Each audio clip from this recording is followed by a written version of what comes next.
Welcome to the History Maps podcast. So consider the reality of a peasant living in northern Iberia in the 10th century. Right. It is a harsh environment. Very harsh. Yeah. And the local king they owe their loyalty to, he isn't, building a grand army to march south and vanquish his religious enemies. Oh, not at all. Instead, that king is collecting the peasants' meager agricultural output, converting it into gold and horses and sending it across the southern border as a tribute payment. Right. He's essentially paying protection money to a dominant global superpower just to make sure his small, cold mountain kingdom survives the winter. Exactly. We are looking at a historical landscape that defies every clean binary map you have ever seen. It really does. The historical reality of the Iberian Peninsula during the Middle Ages is entirely fluid. Yeah. I mean, when we look back at history, there is this natural human tendency to seek out clear narratives. We want distinct eras, unified causes. We want the good guys and the bad guys, clear dividing lines. Exactly. But medieval Iberia offers absolutely none of that comfort. So today, for you listening, we are setting out on a deep dive to examine a massive stretch of time, a near 8th century historical period spanning from the early 8th century to the late 15th century. And we are drawing on a really vast array of sources to do this. We have historical chronologies, detailed military history databases, Right. academic articles analyzing medieval geopolitics, and some really comprehensive historiographical studies. And the specific mission of this deep dive is to deconstruct a concept that most people just accept as a historical absolute, which is the Reconquista. Right, because when you dig into the provided scholarly texts, you quickly find that the concept of an unbroken, unified 800-year holy war, it is a retrospective construction. It wasn't just one long, continuous crusade. No, not at all.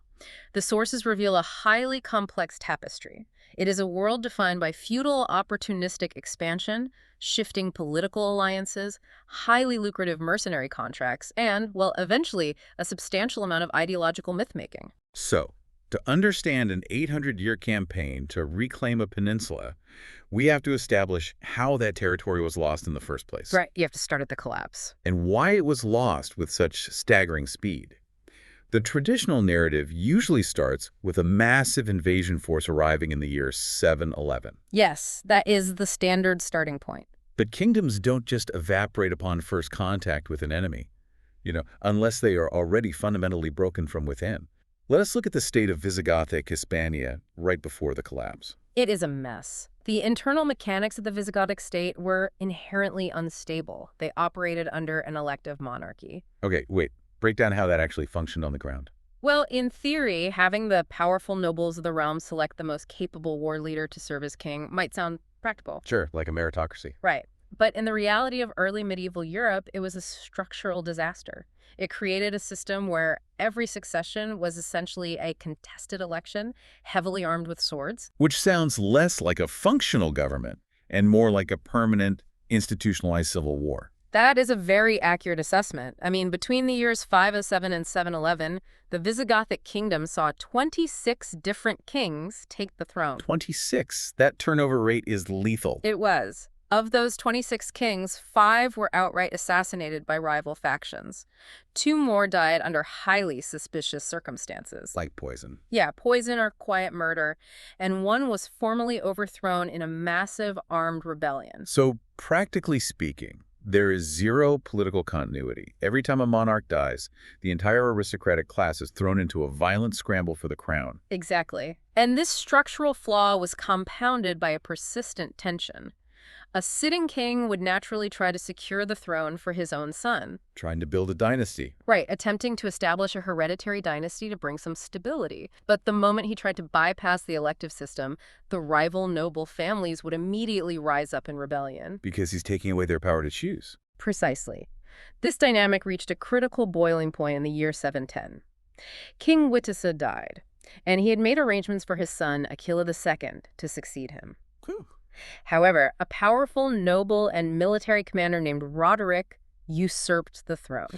And I assume that did not go over well. It instantly fractured the kingdom. It plunged the peninsula into a vicious, full-scale civil war just months before a foreign power arrived on their shores. That political chaos is bad enough. But the sources indicate the situation was much worse due to forces entirely outside of human control. Oh, absolutely. The environmental data from this period is catastrophic. Yeah, our sources reference dendroclimatological data, which is the study of historical climate conditions through tree rings, and this data shows that the Iberian Peninsula suffered a severe, prolonged drought lasting from 695 all the way to 725. And we must consider the mechanics of what a 30-year drought does to a pre-industrial society. It destroys everything. The entire Visigothic economy, the tax base, the social structure, it all relied on agriculture. When the rains fail year after year, the crops wither. This leads directly to widespread, inescapable famine. And a starving population is a vulnerable population. The sources document that this famine was followed closely by outbreaks of the bubonic plague. Yes. And if that wasn't enough, there are records of massive swarms of locusts ravaging whatever meager crops managed to survive the drought. It is almost biblical. The logistical implications for King Roderick were devastating. To fight a civil war, let alone repel an invasion, a king needs a functioning state apparatus. He needs food. He needs agricultural surplus to feed his armies and stable tax revenues to pay his loyalists. By 711, Roderick had neither. The state treasury was depleted and the general population was decimated. So on top of the civil war and the environmental collapse, you also have deep social fractures. Decades earlier, the Visigothic kings had converted from Arian Christianity to mainstream Catholicism, which led them to deeply integrate the church hierarchy into the state apparatus. But a byproduct of this was severe, institutionalized persecution against the Jewish population of Iberia. Yes, the sources outline forced conversions, the confiscation of property, and the forced enslavement of Jewish families. So if we look at the entire board in the spring of 711, the Visigothic state is a fractured powder keg. Completely. The nobility is actively killing each other, the peasantry is starving, and a significant religious minority has been completely alienated and brutalized. This is the exact moment Tariq ibn Ziyad enters the picture. Who was he? He is a Berber governor acting under the authority of the Umayyad Caliphate.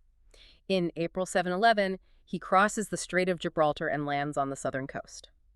Now, the exact numbers are debated in the text, but they estimate his expeditionary force was somewhere between 7,000 and 12,000 troops. It is crucial to understand the composition of this force. They were not primarily the heavy cavalry associated with later medieval armies. They were mostly newly converted Berber soldiers from North Africa. They were lightly armored, highly mobile, and intimately accustomed to operating in rough, arid terrain. And they were led by a small contingent of experienced Arab commanders, right? Yes. Now, 12,000 troops is a relatively small force if you are trying to conquer an entire peninsula. Right. But they don't face a unified defense. In July 711, Tariq's forces meet King Roderick's army at the Battle of Guadalete. And Roderick's army is theoretically much larger, tens of thousands of men, but they are exhausted. Because they've been fighting a civil war. Exactly. They have been marching south after fighting in the north, they are suffering from the famine, and then the ultimate disaster strikes on the battlefield. What happens?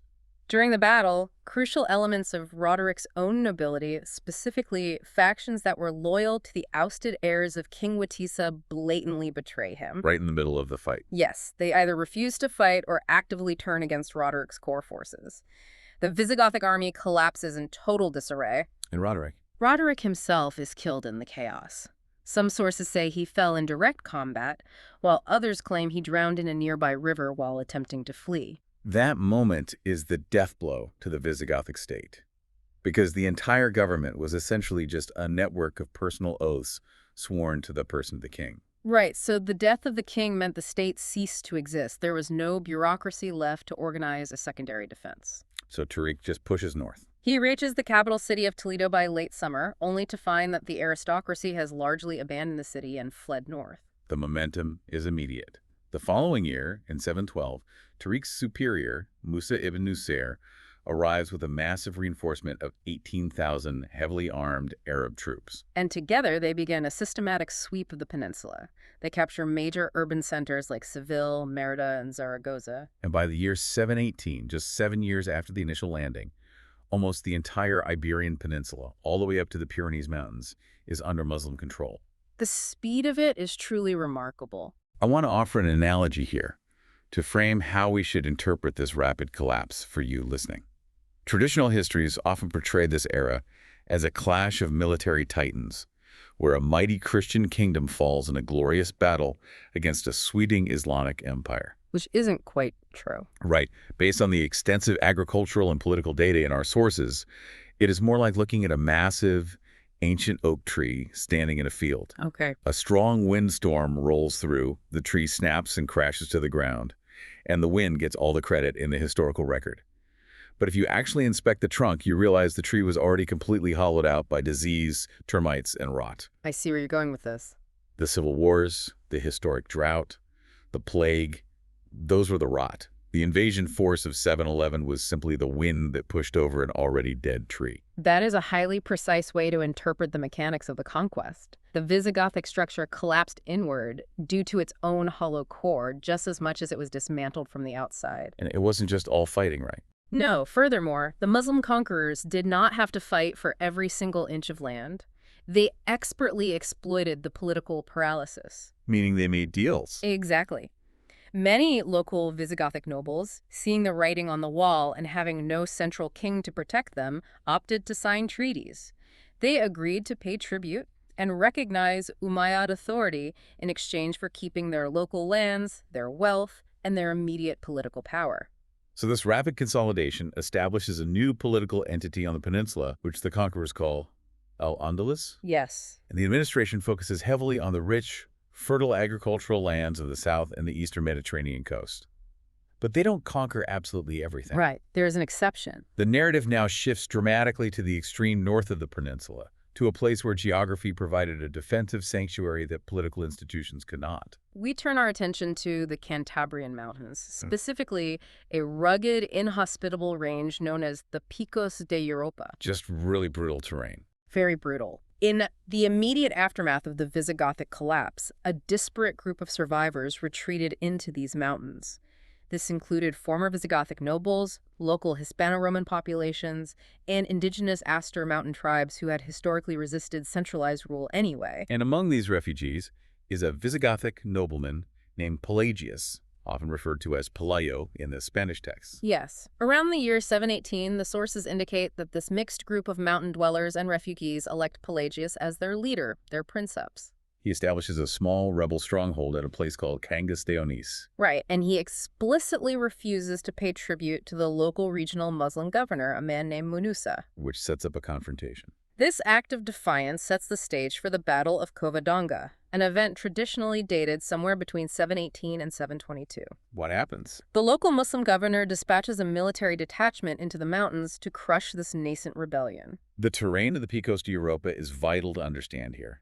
These are steep, jagged ravines and incredibly narrow valleys. It is a geographical nightmare for an invading force. Right.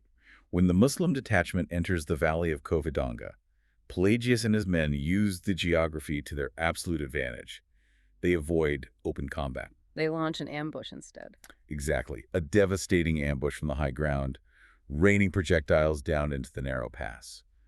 Pelagius wins the engagement, forcing the Muslim forces to retreat and securing the survival of his small band of followers. But the Battle of Covadonga is one of the most fascinating historiographical case studies in medieval history because the surviving texts present two entirely incompatible realities. Oh, really? How so? Well, if we consult the Muslim chronicles from the period, the event barely registers. They describe it as a minor, irritating skirmish against a handful of ragged rebels. That's the nuisance. Yeah, the texts refer to Pelagius and his followers dismissively as 30 wild donkeys. The conclusion drawn by the Umayyad administrators was that pursuing a few dozen starving men further into worthless, barren mountains was simply not worth the logistical cost or the military risk. But then you flip to the Christian texts, specifically chronicles written roughly a century and a half later, like the Chronicle of Alfonso III. And it is a totally different story. Right. In these later accounts, Covadonga is not a skirmish. It is elevated into a massive, apocalyptic clash of civilizations. The chronicles describe hundreds of thousands of Muslim troops perishing in the valley, crushed by a miraculous, divinely ordained landslide. Which is a huge leap from 30 wild donkeys. A very huge leap. They frame Pelagius not just as a survivor, but as the chosen savior of Christian Iberia and the direct, legitimate heir to the fallen Visigothic kings. This raises a critical question about how we interpret history for you listening. If the archaeological evidence and the contemporary Muslim sources suggest that Covadonga was actually a minor tactical ambush involving perhaps a few hundred people in a ravine, can we honestly classify it as the definitive start of the Reconquista? It is a highly debated point. Or are we just looking at a brilliant piece of retroactive political branding by later Asturian kings who desperately needed a foundational myth to legitimize their authority? The modern scholarly consensus presented in our sources leans heavily toward the latter. The physical, historical reality of Covadonga was undeniably a small-scale ambush. It didn't change the map. Exactly. Its immediate strategic impact on the broader peninsula was virtually zero. It certainly did not hinder the Umayyad consolidation of the rich southern territories. But the symbolism matters later. Oh, heavily. Yeah. We cannot dismiss its long-term symbolic utility. Decades later, when the kings of Asturias needed to unify their disparate populations and project political legitimacy, the embellished story of Covadonga provided a powerful narrative of continuous, unbroken resistance against foreign rule. So whether it was a massive battle or a small skirmish, the survival of Pelagius allowed him to establish the kingdom of Asturias. Yes, and he ruled until 737. But the entity he created was essentially just a localized mountain chiefdom at first. Right.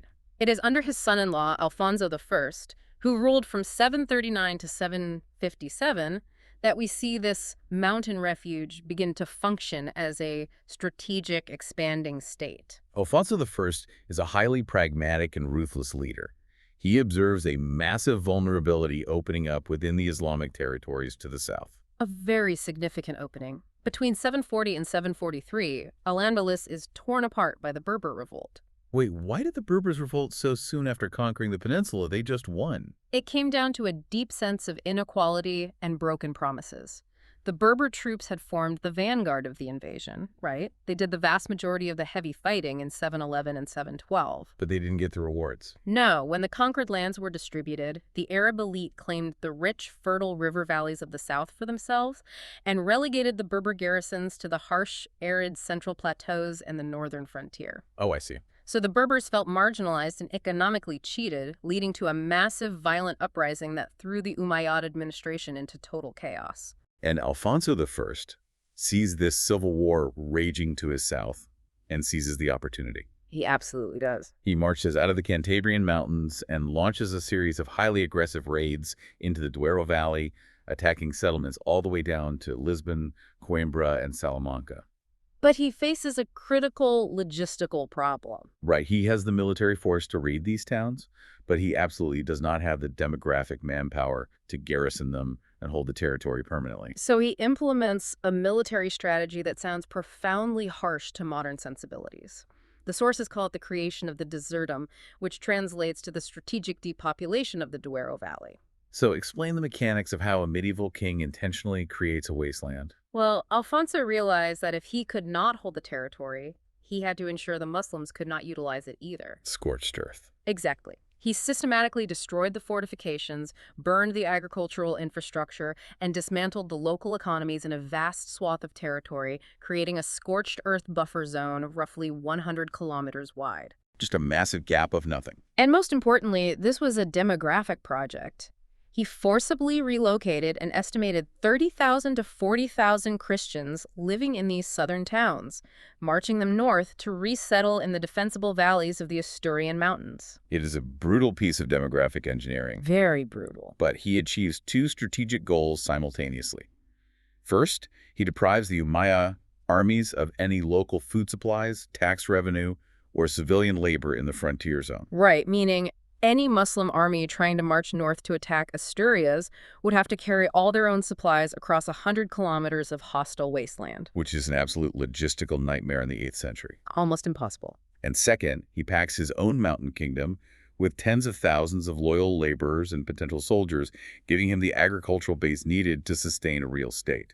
This physical and demographic barrier guaranteed the immediate survival of the Asturian kingdom. And for the next several centuries, survival and slow, incremental expansion into those empty frontier zones was the primary focus of the northern kings. They weren't trying to conquer the south right away. No, they were not plotting a grand, immediate crusade to conquer the south because they were facing an absolute geopolitical juggernaut. To understand the scale of the conflict, we must examine the superpower that solidified in Al-Andalus. The balance of power was incredibly lopsided.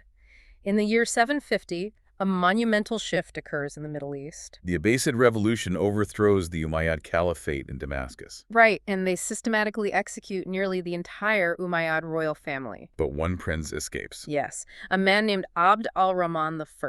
He manages to escape the slaughter. He undergoes a harrowing journey across North Africa and eventually lands in Iberia in 755. And Abd al-Rahman I is a remarkably capable political operator. Very much so. He rallies local loyalists, defeats the existing governor, and in 756, he establishes the independent Umayyad Emirate of Córdoba. Severing ties with the East. He officially severs all political allegiance to the new Abbasid rulers in the East. By doing so, he creates a sovereign, immensely wealthy, and highly organized Islamic state firmly planted on the Iberian Peninsula. Over the next century and a half, this state engages in a process of deep cultural, economic, and administrative consolidation. And this effort reaches its absolute zenith under a ruler named Abd al-Rahman III. Right, in the year 929. Facing political and religious threats from the rising Fatimid Caliphate in North Africa, he takes the ultimate step. He declares himself caliph.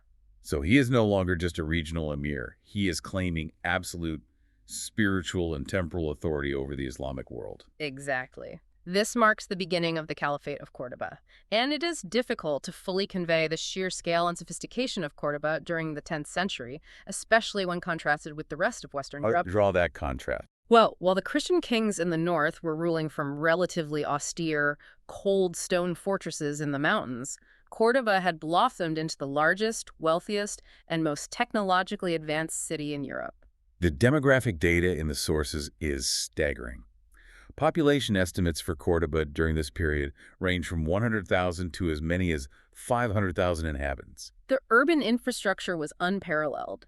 The city featured miles of paved streets that were illuminated at night. Streetlights in the 10th century. Right. It possessed complex running water systems, massive aqueducts, and highly advanced agricultural irrigation networks that allowed the surrounding lands to produce massive food surpluses. It was also a massive global hub of intellectual activity.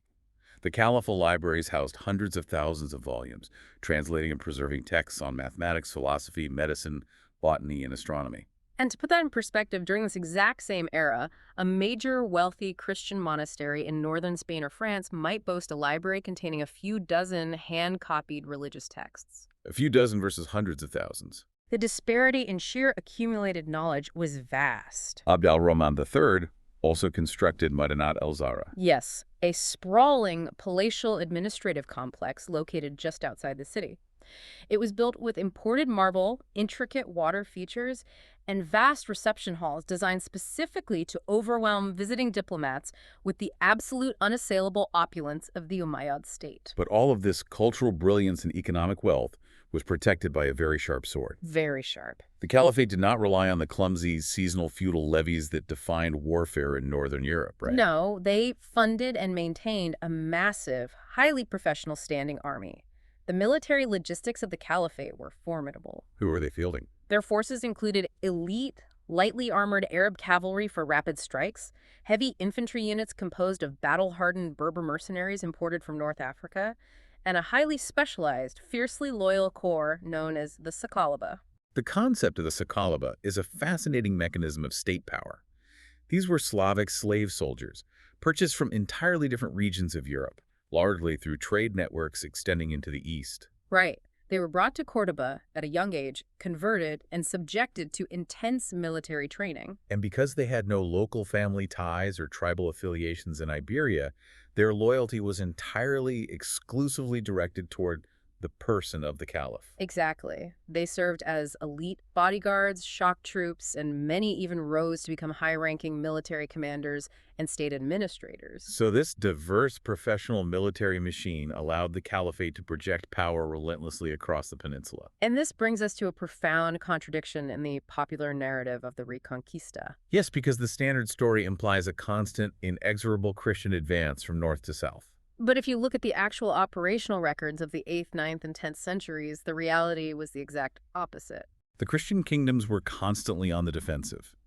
They were subjected to brutal, highly organized summer raiding campaigns, launched by the caliph's professional armies. These campaigns were designed to destroy crops, capture slaves, and repeatedly demonstrate the total military supremacy of Córdoba. The power dynamic was so heavily skewed that Christian kings were frequently forced into deeply subservient geopolitical roles. Consider King Ramiro II of Leon in the 10th century. He was a capable military commander and won several notable engagements. All right. Yet, despite his tactical victories, the sheer crushing economic and demographic weight of Córdoba meant that he, along with Navarre and other Christian territories, ultimately had to pay tribute to the caliphate. The sources refer to this tribute system as the payment of pariahs. How exactly did this function? It was a formal system of extortion and diplomacy. Christian kings would send immense wealth, gold, silver, high-quality horses, and often political hostages from their own noble families directly to the court in Córdoba. Wow. And in return? In exchange, the caliph would agree to halt the devastating summer raids into their territories. By paying the pariahs, the Christian rulers were explicitly recognizing the Caliph of Córdoba as the supreme regional hegemon. This is a deep historical irony. We apply the label Reconquista to this entire 800-year span, heavily implying a dominant, proactive, and continuously advancing Christian holy war. Yes. But for centuries, during the zenith of the caliphate, the Christian kingdoms were functionally operating as local, fractured tributary states. They were literally paying protection money to an Islamic global superpower just to survive the year. Based on the economic ledgers and diplomatic records, that is an entirely accurate description of the geopolitical reality. The Christian North was a harsh, militarized periphery surviving on the edge of the wealthy, cultured core of Al-Andalus. But political structures are rarely permanent, and the impenetrable dominance of the Umayyad Caliphate eventually began to fracture. Crucially, it did not fall due to an overwhelming invasion from the Christian North. No, it collapsed from the inside out. The turning point arrives in the early 11th century. After decades of internal civil strife, vicious succession disputes, and military mutinies, a chaotic period known in the sources as the Fitna, the centralized authority of the Caliphate of Córdoba officially disintegrates in the year 1031. The massive state apparatus simply evaporates. The political map of Al-Andalus violently shatters. The unified territory splinters into dozens of independent, aggressively competing principalities known as the taifas. Detail the scale of this fragmentation for us, because we are not just talking about a split into 2 or 3 rival kingdoms. No, the fragmentation was total. Depending on the exact decade you examine, there were anywhere from 24 to over 40 distinct taifa states. 40. That's a mess. You suddenly had the independent taifa of Seville, the taifa of Toledo, the taifa of Zaragoza, the taifa of Badajoz, and many more. Essentially, any powerful local figure, a former provincial governor, a wealthy merchant family, or even former Slavic military commanders from the Sacalaba seized control of their immediate city and its surrounding agricultural lands, declaring themselves independent rulers. This balkanization fundamentally rewrites the geography and the power dynamics of the peninsula. Right. Because while these new Taifa kingdoms retain the immense financial wealth, the advanced agriculture, and the cultural sophistication of the old caliphate, right, they have lost the one thing that guaranteed their security. They no longer possess a unified, massive, professional military. And their immediate reaction to independence is to turn on one another. Naturally. The Taifa rulers viewed their neighboring Muslim states as their absolute primary rivals for border territory, trade routes, and resources. This intense, localized infighting created a massive, glaring strategic vulnerability that the northern Christian kingdoms were finally in a position to heavily exploit. The economic and military dynamic completely flips. You have the Taifas in the south, enormous financial wealth from global trade and taxed agriculture, but weak, localized, fractured militaries. Yes. Then you have the Christian kingdoms in the north, relatively poorer agrarian economies, but possessing hardened, highly motivated, and increasingly organized feudal militaries. Which leads to a massive change. The result is an immediate reversal of the tribute system. The Taifas begin paying pariahs to the Christians. It is a stunning reversal. Muslim rulers suddenly found themselves paying vast sums of protection. Money-heavy shipments of coined gold, silver bullion, and luxury goods to Christian monarchs like Alfonso VI of Leon and Castile. They were paying the Christians to stay away. To secure non-aggression pacts, yes. But crucially, they also paid the Christians to act as mercenaries against their rival Muslim neighbors. The economic impact on the Christian North was transformative. This massive influx of southern gold allowed Christian kings to fundamentally upgrade their societies. They could afford to build massive stone fortifications, equip their knights with heavier armor and better weapons, and most importantly, centralize royal power by paying off their own rebellious nobles. This pragmatic, highly mercenary era culminates in one of the most landmark geopolitical shifts of the entire Middle Ages. In May of 1085, King Alfonso VI successfully besieges and captures the city of Toledo. And the capture of Toledo is not just taking another border fort. Far from it. Toledo is geographically located right in the center of the peninsula on the highly defensible Tagus River. Furthermore, it possessed immense symbolic weight because it was the ancient capital of the old Visigothic kingdom. The fall of Toledo was a psychological and strategic earthquake across the Islamic world.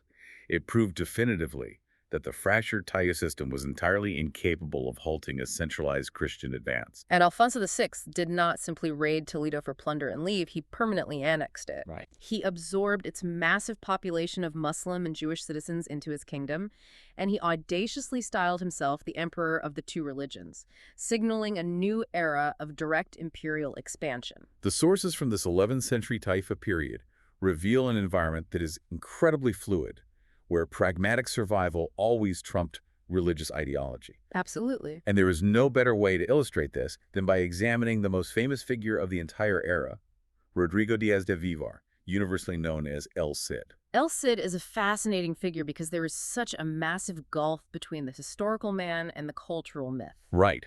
In later centuries, epic poetry and nationalist literature mythologized him as the perfect, devout, uncompromising Christian knight, dedicating his life to fighting the infidel and restoring a pure Christian Spain. But the actual historical sources present a stark contradiction. Tell us about the reality. Well, El Cid is remembered as Spain's greatest Christian crusader. Yet, the military records show that between 1081 and 1084, after being politically exiled by King Alfonso VI, El Cid operated as a highly successful, highly paid mercenary commander.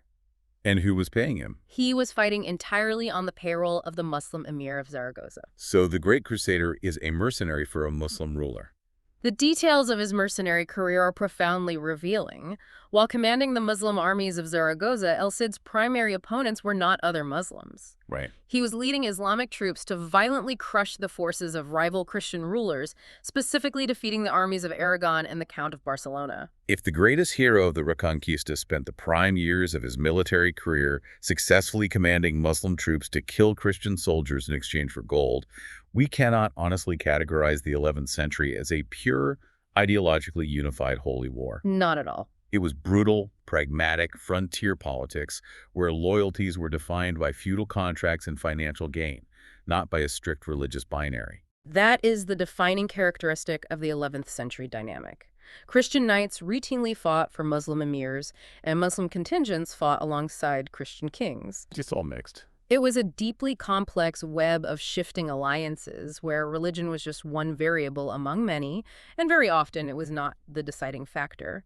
However, this pragmatic mercenary ecosystem was about to be violently and permanently interrupted. Because the fall of Toledo in 1085 shattered the status quo. It triggered absolute panic among the remaining Taifa kings in the south. They finally realized that paying tribute was no longer a viable survival strategy. Right. The Christian kingdoms had grown too powerful and clearly intended to conquer and annex them completely. So in their desperation, the Taifa leaders made a fateful geopolitical decision. They looked across the Strait of Gibraltar to North Africa and formally invited an external, fundamentalist military power to intervene and save them. A huge escalation. This single action completely internationalizes the conflict. It takes a regional, feudal struggle for territory and wealth and transforms it into a massive, ideologically rigid holy war. The Taifas appealed to a group known as the Almoravids. Detail who they were, because they represent a massive shift in the type of enemy the northern kingdoms are facing. The Almoravids were a strict fundamentalist Berber empire that had recently swept across and conquered much of northwest Africa. They were driven by a highly austere interpretation of Islam. And they respond to the call. In 1086, responding to the Taifa's plea, the Almoravid emir, Yusuf ibn Tashfin, crosses the strait into Iberia with a massive, highly disciplined, battle-hardened army. And the impact is immediate. He marches north and engages the forces of Alfonso VI at the Battle of Sagrajos. And what happens? The Almoravids inflict a crushing, catastrophic defeat on the Christian army. The relentless Christian advance that had defined the last several decades is violently, decisively halted. But the Almoravids do not just fight the Christians and return to North Africa. Yusuf ibn Tashfin looks at the wealthy, culturally relaxed, highly cosmopolitan Taifa kings who invited him, and he views them with utter disgust. He didn't like what he saw. Not at all. He deems them corrupt, decadent, and insufficiently devout. So, he proceeds to systematically conquer all the Taifas, forcibly absorbing the entirety of southern Iberia into his North African empire. And later, in the 12th century, when the Almoravid Empire begins to fracture and weaken, they are replaced by an even more rigid, militaristic North African dynasty known as the Almohads. Yes. The arrival of these massive empires fundamentally shifts the ideological nature of the conflict on the Muslim side. The pragmatic, local Taifa warlords who are willing to cut deals and pay tribute are gone. They are replaced by vast imperial powers driven by a renewed, uncompromising doctrine of jihad, viewing the war against the northern kingdoms not as a border dispute, but as a primary sacred religious duty. This ideological hardening on the Muslim side triggers an equal, immediate, and massive reaction on the Christian side. The conflict draws the attention of the wider European world, specifically the papacy in Rome. In 1089, Pope Urban II makes a monumental declaration. He formally equates the military campaigns in Iberia with the Crusades being fought in the Holy Land. Right. He issues official crusading privileges to knights fighting in Spain. We must emphasize the psychological and political transformation this caused. Prior to this, fighting on the Iberian frontier was a worldly endeavor.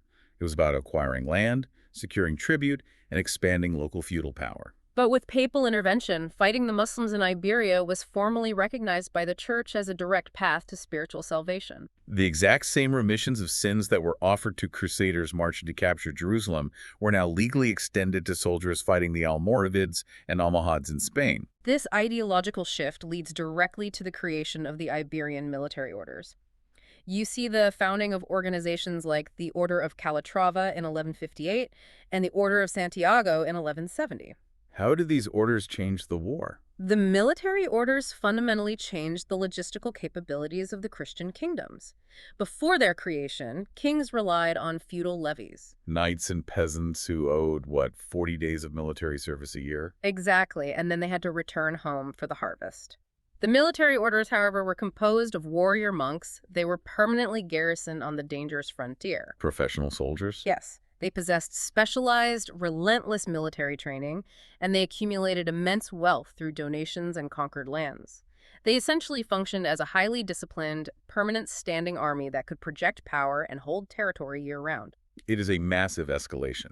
It is like looking at a localized neighborhood dispute, say, two local lords arguing over a river valley, occasionally paying off mercenaries, making temporary truces. Okay, sure. Then suddenly, one lord calls in a massive fundamentalist international empire to fight for him, and the other lord gets formal authorization from the Pope to launch a holy war, drawing in zealots from across the continent. The local dispute vanishes. Right, replaced by a massive international clash of ideologies, exponentially increasing the scale of the armies and the sheer brutality of the violence. And this massive international escalation culminates on July 16, 1212, at one of the most significant engagements of the Middle Ages. The Battle of Las Navas de Tolosa. Right. The Almohad Caliph, Muhammad al-Nasir, crosses into Iberia with a massive imperial army determined to push north and shatter the Christian kingdoms once and for all. In response, Pope Innocent III calls for a formal massive crusade.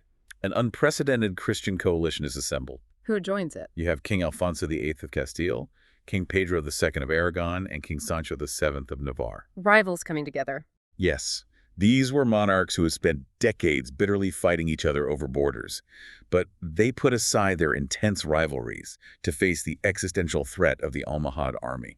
The coalition was massive. Tens of thousands of French crusaders crossed the Pyrenees Mountains to join the Spanish host, although it is worth noting that many of the French contingents actually abandoned the campaign before the battle even started. Wait, why did they leave? Well, they complained about the harsh summer heat and the lack of immediate plunder. Classic mercenaries. Exactly. Nevertheless, the combined Christian coalition fielded a staggering army, with some sources estimating the force at over 130,000 men. The logistical nightmare of moving 130,000 men and horses through the arid heat of a Spanish summer is hard to fathom. It's incredible.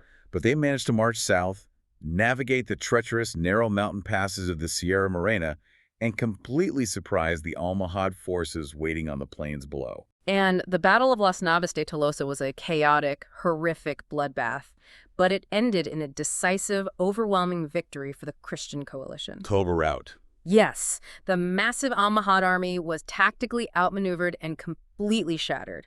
Caliph al-Nasir was forced to flee the battlefield in disgrace, and the casualties inflicted on the Muslim forces were catastrophic. The geopolitical ramifications of 1212 are permanent.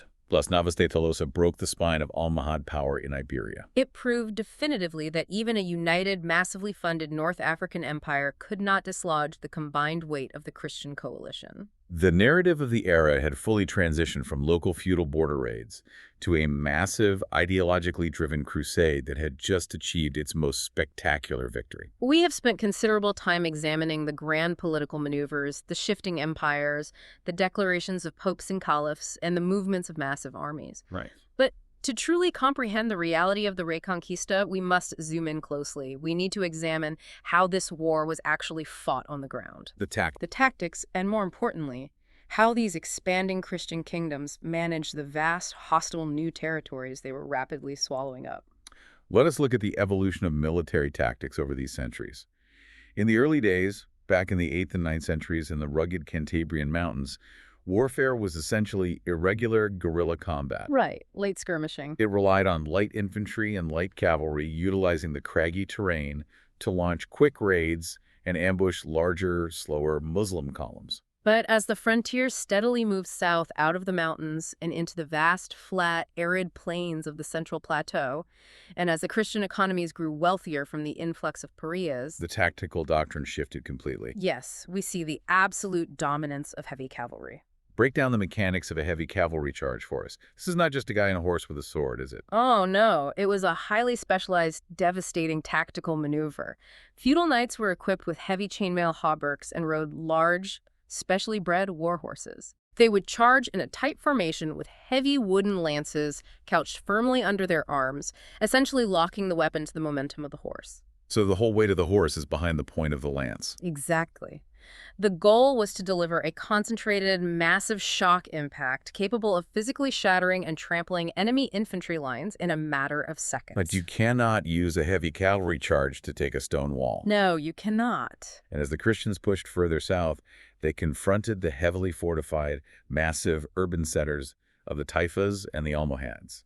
So siege warfare becomes the dominant military reality of the era. Sieges were brutal, grueling logistical endurance tests.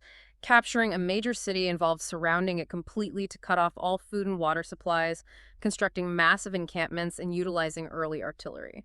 The sources detailed the extensive use of trebuchets. Yes, massive counterweight siege engines capable of hurling heavy stones to systematically batter down defensive walls. The military orders we discussed earlier were absolutely instrumental here. Because they had the patience and the discipline. Right? Maintaining a siege for months, or sometimes years, required a level of permanent discipline and continuous supply that a seasonal army of drafted peasants simply could not sustain. And the Muslim armies they were facing were not static. They were highly adaptive and possessed their own sophisticated tactics. Yes, they heavily utilized contingents of light, fast cavalry that were expert at executing feigned retreats. Oh, that's a classic move. They would pretend to rout in panic, draw the Christian heavy cavalry into a disorganized pursuit, and then suddenly wheel around and surround them. They also deployed massive, dense formations of highly trained javelin men to disrupt cavalry charges before they could connect. And there are accounts of elite, fiercely loyal bodyguard units in the Almoravid and Almohad armies who would literally chain themselves together at the knees to ensure they could not physically retreat, creating an unbreakable defensive wall. Chained at the knees. That is commitment. Utter commitment. And reflecting the persistent pragmatism of the era, the Islamic empires consistently employed highly paid Christian mercenaries who intimately understood northern tactics and could counter them effectively. But winning a battle or starving out a city was only half the equation. The true mechanism of the Reconquista, the actual engine that drove the permanent expansion of the Christian kingdoms, was economic and demographic. It was a highly organized process called repopulation or repopulation. When a Christian king conquered a massive new swath of territory, especially a highly dangerous border zone entirely devoid of friendly civilians, he faced an immediate crisis. You cannot hold a sprawling frontier solely with stone castles and a few hundred knights. Right. To truly secure the land, to generate the agricultural wealth needed to pay for the war, you need people. You need thousands of peasants to plow the fields, harvest the crops, and pay taxes. But convincing a peasant to move hundreds of miles south to live in an active, violent war zone where they might be killed or enslaved in a cross-border raid at any moment is a hard sell. A very hard sell. So, the Christian kings utilized a powerful legal mechanism. They issued charters known as fueros. A fuero was essentially a legally binding contract between the crown and the settlers, designed to offer immense, irresistible incentives to anyone willing to migrate south. If a peasant agreed to pack up their life and settle in these newly conquered, dangerous frontier towns, the king granted them extraordinary privileges. We are talking about complete exemptions from standard taxation, massive grants of free, fertile land, and blanket royal pardons for almost any past crimes they may have committed. And most importantly, the fueros granted a level of personal freedom, upward social mobility, and local self-governance that was completely unheard of in the rigid, oppressive feudal systems operating in places like France or England at the exact same time. It was a different world. On the Iberian frontier, a commoner could actually elevate their social status through military service and land ownership. This reveals the harsh reality of frontier life, and it is something I always point out when people try to romanticize this era.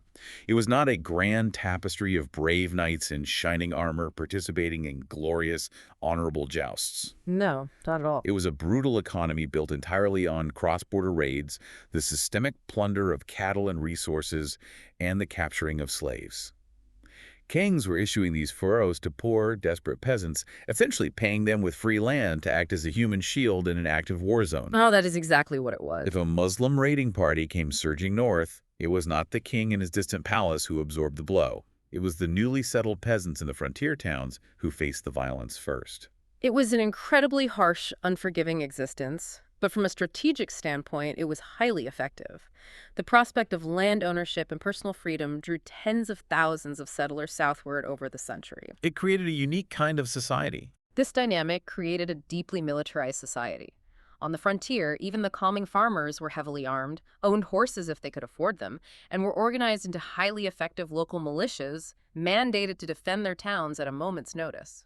Furthermore, managing these complex, rapidly expanding frontier economies required specialized skills.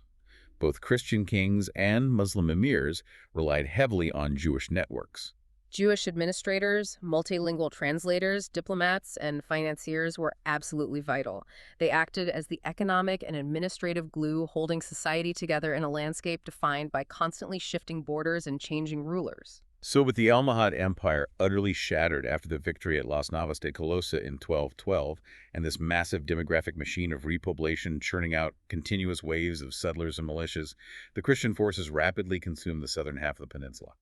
The political map changes dramatically in the 13th century. King Ferdinand III of Castile executes a series of brilliant, sweeping military campaigns.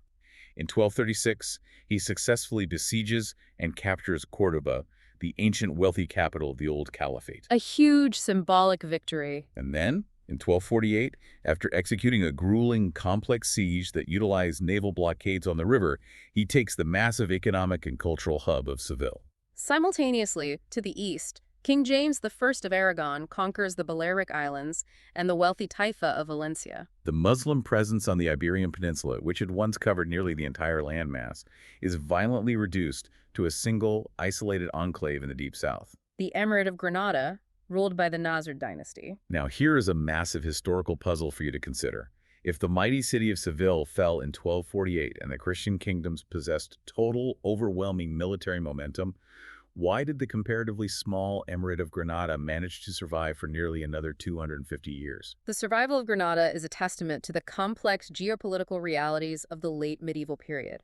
How did they pull it off? It survived through a masterclass combination of geographic luck, brilliant, cynical diplomacy, and severe Christian distraction. Geographically, Granada is an absolute fortress. Right.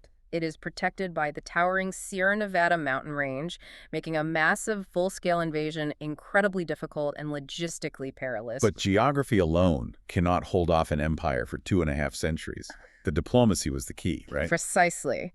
The Nasrid emirs clearly recognized the reality of their situation. They knew they could not defeat Castile in open warfare. So they made a deal.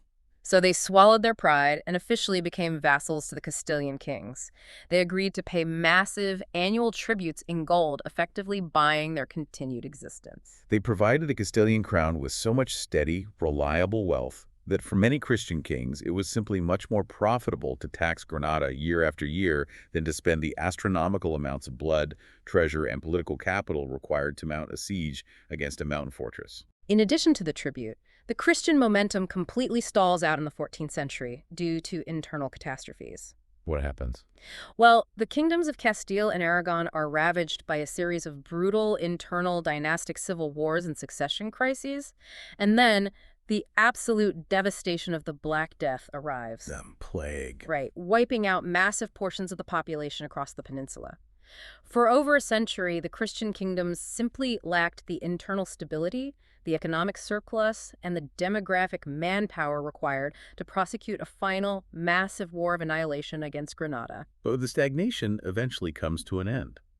In 1469, a royal marriage occurs that fundamentally alters the trajectory of world history. Ferdinand II of Aragon marries Isabella I of Castile. This dynastic union essentially merges the two most powerful Christian kingdoms on the peninsula into a single, unified political bloc. And the Catholic monarchs, as Ferdinand and Isabella become known, are relentless state builders. They consolidate everything. They brutally suppress the rebellious nobility, centralize state power, and the internal civil wars, and then turn their combined immense resources toward one final goal: the total elimination of the sovereign Muslim presence in Iberia. In 1482, they launched the Granada War. We have to emphasize how different this conflict was from the earlier centuries.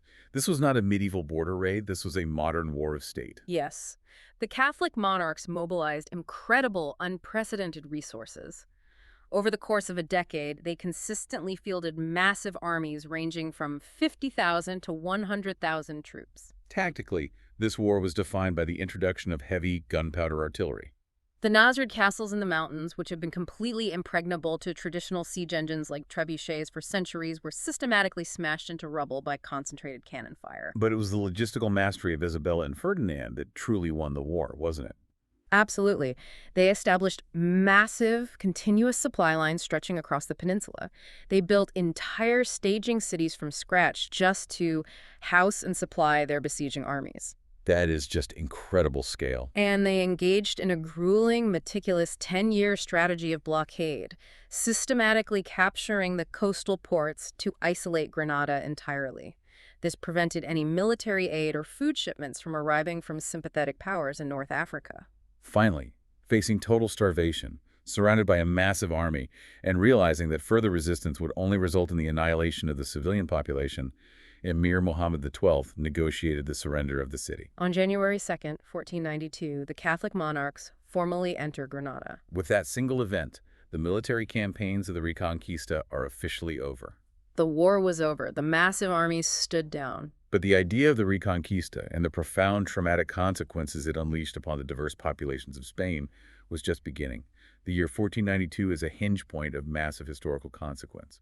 The unification of the peninsula under fervent, centralized Catholic rule was immediately followed by a series of brutal, homogenizing state decrees. The new Spanish state, forged in centuries of religious conflict, demanded absolute religious unity. On March 31st, 1492, just months after the gates of Granada fell, Ferdinand and Isabella issued the Alhambra Decree. A catastrophic edict ordering the forced expulsion of the entire Jewish population from Spain. We are talking about hundreds of thousands of Jewish citizens whose ancestors had lived on the Iberian Peninsula for over a millennium. These were communities that had been absolutely fundamental to the administration, the culture, and the economy of both the Christian and Muslim states for centuries. They were forced into sudden exile, legally robbed of their property, and scattered across the Mediterranean world. Furthermore, the state established the Spanish Inquisition, The Inquisition was a terrifying apparatus of state control. designed specifically to ruthlessly root out and punish conversos. And these were Jews, and later Muslims, who had formally converted to Christianity but were suspected by the state of secretly practicing their old faiths behind closed doors. Exactly. And what happened to the Muslim population of Granada?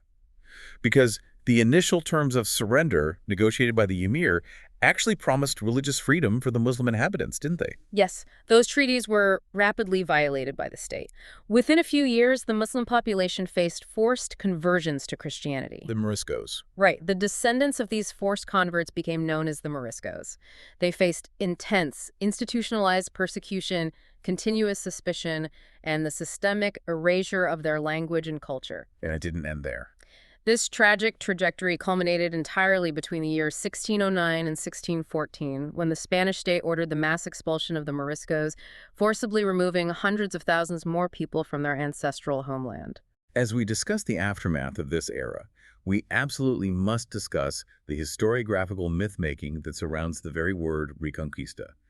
And to be exceedingly clear, adhering to a strict rule of impartial reporting, we are unpacking this historiography based entirely on the provided scholarly texts. We are not endorsing any modern political viewpoints. We are simply conveying the analytical ideas contained in the original source material. The evolution of the historiography is perhaps one of the most fascinating layers of this entire analysis. The texts highlight a crucial, often overlooked fact. The term Reconquista was never utilized by the people actually living through the Middle Ages. A Christian knight fighting in the bloodbath at Las Navas de Tolosa in 1212 did not think of himself as participating in an 8th century project called the Reconquista. The word literally did not exist in their vocabulary. According to the historical chronologies, the term first appeared in print in the late 18th century, specifically in the writings of a historian named José Ortiz y Sens.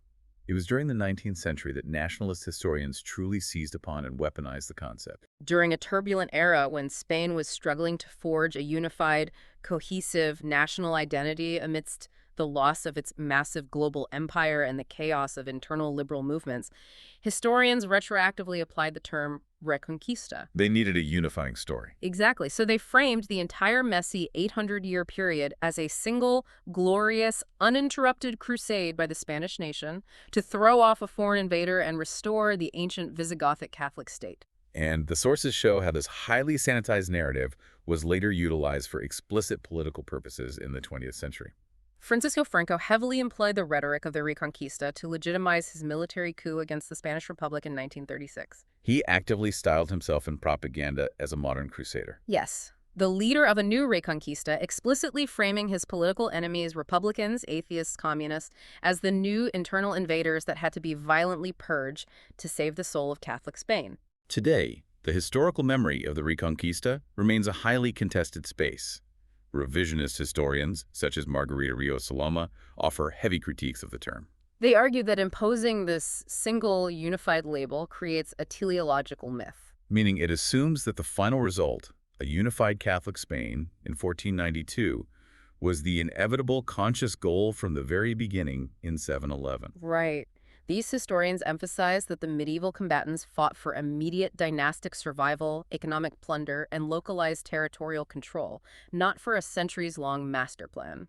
Furthermore, the sources note that the term is still sometimes invoked in modern political rhetoric to strictly define Spanish identity in opposition to external forces. This serves as a vital reminder of the danger of looking backward through history and applying modern labels. When we take 800 years of incredibly complex, chaotic human life centuries, filled with highly paid mercenaries, interfaith marriages, shared architectural triumphs, shifting geopolitical alliances, and deep cultural exchange, and we slap a single neat label on it, we erase the lived reality of the people who were there. We erase the nuance. The nuance, the pragmatism, and the intense periods of coexistence, the convivencia, that defined daily reality on the Iberian Peninsula just as much as the sieges and the battles did.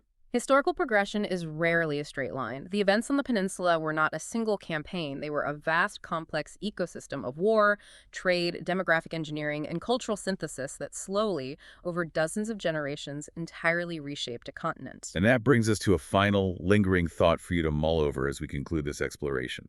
Think about the massive global butterfly effect generated by this specific grueling era. Right. The relentless, multi-generational friction of the Iberian frontier did not just slowly change the borders on a map, it fundamentally forged a highly specific type of society. It created a heavily militarized, religiously zealous culture. That had spent centuries developing complex legal frameworks like the fueros and administrative tools specifically designed for conquering, settling, and extracting economic resources from hostile new lands. Yes, that experience was foundational. So consider this profound question. Without the brutal 8th century crucible of the Iberian frontier, would the newly unified Spanish Empire have ever possessed the specific cultural psychology, the logistical expertise, and the military machinery required to launch its massive, world-altering overseas expansions into the Americas, a monumental project they initiated just months after the gates of Granada finally fell? It is a thought that directly bridges the battlefields of medieval Iberia to the dawn of the modern globalized world. A fascinating connection. Thank you for listening. History Maps. Learn history visually.